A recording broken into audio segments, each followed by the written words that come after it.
Good afternoon. তোমরা সবাই কেমন আছো? আশা করি তোমরা সবাই ভালো আছো। তার শুভ নববর্ষ, তো শুভ নববর্ষ শুভেচ্ছা রইল বন্ধুরা।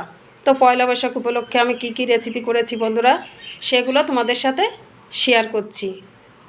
তো বন্ধুরা, একটা প্লেটে আমি ভাত গুছিয়ে দিয়েছি, আর ভাতের সাইডেই স্লাইস করে কাটা পেঁয়াজ, টমেটোর স্যালাডগুলো সাজিয়ে দিয়েছি। আর বাটা মাছের রিং পিস, এটা বড় বাটা ছিল, তার জন্য আমি রিং পিস করে নিয়েছি। সে বাটা মাছ ভাজাটাও দিয়ে দিয়েছি। আর কলমি শাক ভাজা বন্ধুরা, পেঁয়াজ, রসুন কুচি, শুকনো লঙ্কা ফোড়নে দিয়েছি, আর কাঁচা লঙ্কা চিড়ে দিয়েছি।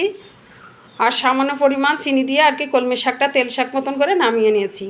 আর করেছি আলু দিয়ে ডাঁটা, শাকের ডাঁটা দিয়ে চচ্চড়ি, সামান্য জিরে, সামান্য সর্ষে, ছোট্ট একটা পেঁয়াজ বেটে দিয়েছি, পাঁচফোড়ন ফোড়নে দিয়েছি, আর সামান্য পরিমাণ চিনি দিয়ে আর কি নামিয়ে নিয়েছি।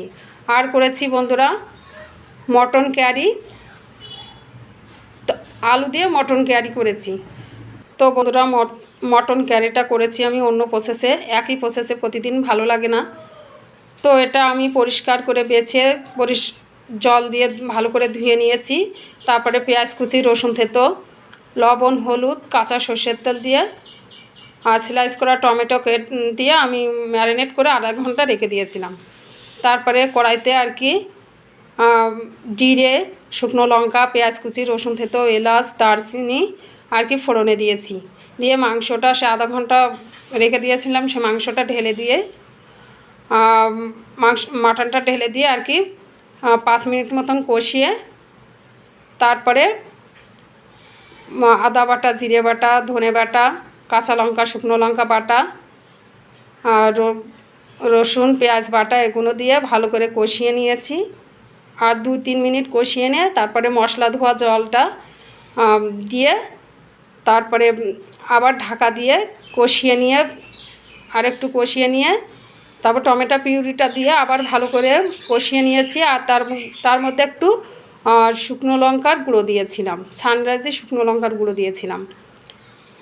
তো বন্ধুরা, ভালো করে কষিয়ে নিয়ে ঝোলের জল দিয়ে সামান্য ফুটে গেলে ভাজা আলুটা দিয়ে আবার ভালো করে ফুটিয়ে নিয়ে পরিমাণ মতন ঝোল রেখে, আর তার মধ্যে বন্ধুরা কাঁচা লঙ্কা চিড়ে দিয়েছিলাম আর শুকনো লঙ্কা ছিঁড়ে দিয়েছিলাম কিছু অংশ।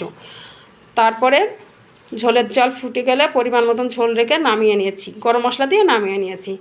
তো বন্ধুরা, এটা মটন ক্যারি, আলু দিয়ে মটন ক্যারি করেছি। তো আর একবার দেখিয়ে দিই বন্ধুরা, একটা প্লেটে ভাত গুছিয়ে দিয়েছি, আর পাশেই পেঁয়াজ, টমেটো স্যালাড দিয়ে দিয়েছি, বাটা মাছের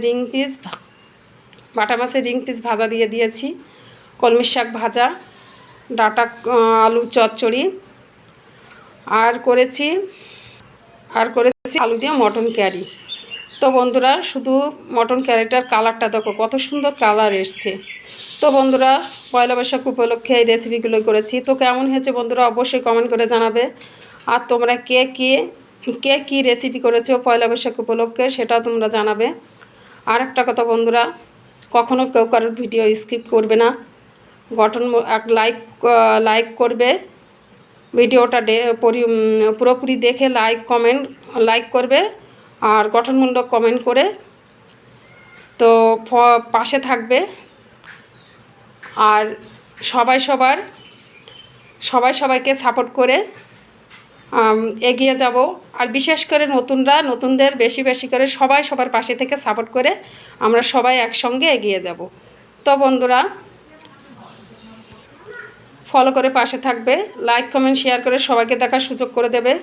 আবার পরবর্তী কোনো নতুন রেসিপি নিয়ে তোমাদের সাথে শেয়ার করব। তোমরা ভালো থেকো, সুস্থ থেকো, টাটা।